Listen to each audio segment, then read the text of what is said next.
There are some sobering statistics today. Good morning, everyone. It's Wednesday, July 10th, 2024. My name is Sam Shalhoub, and it's time for your daily dispatch. So first up, yesterday,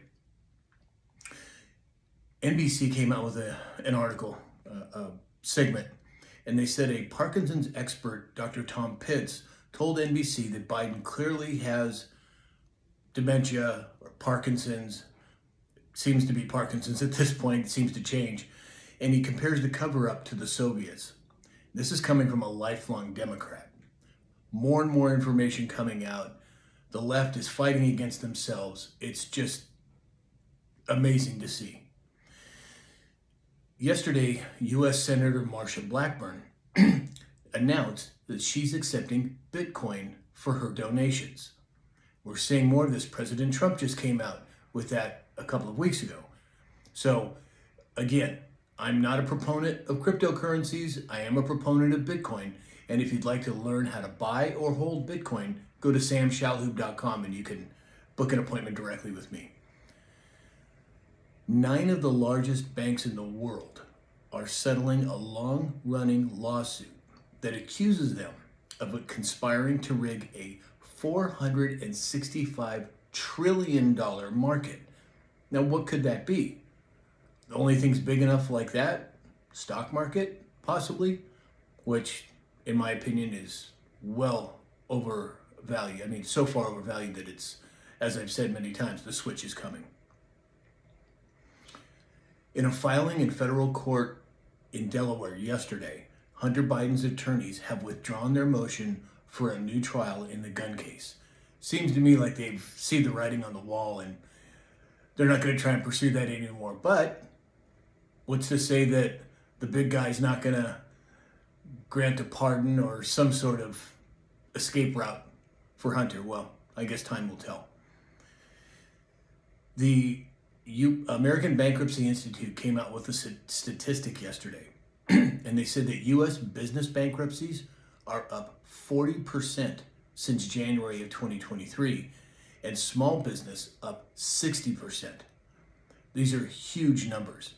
As we all know, the middle class is primarily sole proprietorship, small businesses, and what have you.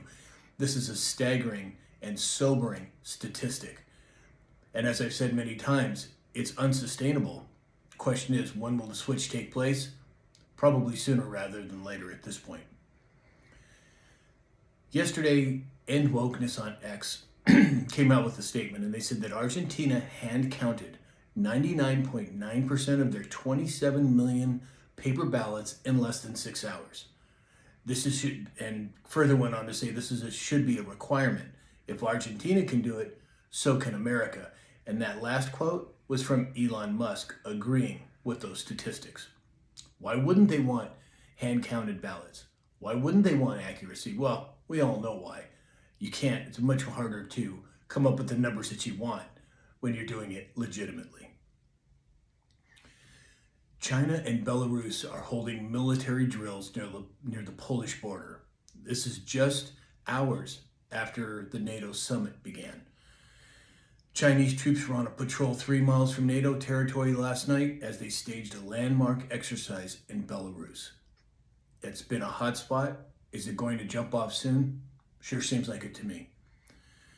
Yesterday, Jeff Bezos of Amazon sold $863 million worth of his Amazon shares. Now, if you remember, he sold a whole bunch a few weeks ago. Jamie Dimon with Chase, all the big players are selling their stocks. Why would they do that since the stock market's so high? Well, because I think they know what's coming. And then lastly today, President Trump challenged Biden to a golf match at the Trump National Doral in Miami. He said that he would give Biden a 10-stroke lead per side. That's a 20-stroke lead. And he would donate $1 million to the charity of his choice if Biden should win. Wow. Talk about putting your money where your mouth is. That's a perfect example. Is he going to accept the challenge? I can't imagine. But then I never thought he would accept the debate either. So we'll have to wait and see how it plays out. So that's all we have for today. If you'd like to support this channel, please go to samshalhoub.com. There's multiple ways to do it. Or you can go to mypillow.com and enter in the discount code SAM. And in the meantime, I hope you have a great day, and we'll talk again soon.